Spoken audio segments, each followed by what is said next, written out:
पिंटू प्यासा की आवाज में। हाथ जोड़ी तो से कहिले भारत मैया हो, रखी हो तू बेटावा के लाज हो। बॉर्डर पर लड़ता रे आर्मी हो भैया, तुह पे बा सब करना हो। बॉर्डर पर लड़ता रे आर्मी हो भैया, तुह पे बा सब करना हो।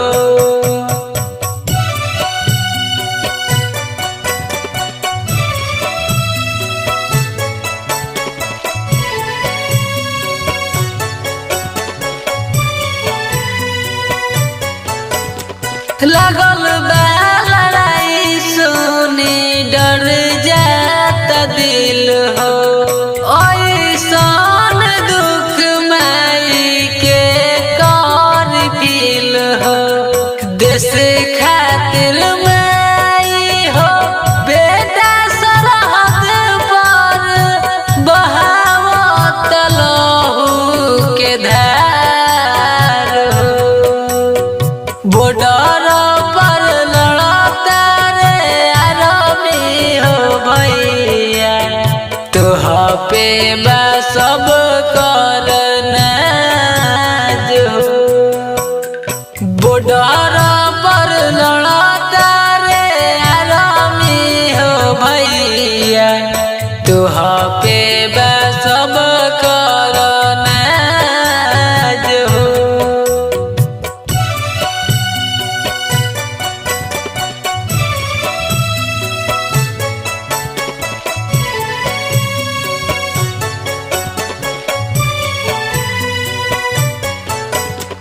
हमारा बकिया से गिरतल रहो, छोड़े हैं ना पिंटू माई आचारा के को रहो। निगम नीतीश भइले देशला शहीद माई, निकलता अखिया से लो रहो।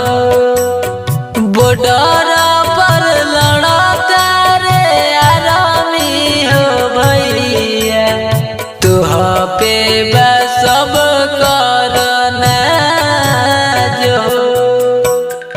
बॉर्डर पर लड़ता रे आर्मी हो भैया, तुह पे बा सब करना हो। आप सुन रहे हैं पिंटू प्यासा की आवाज में।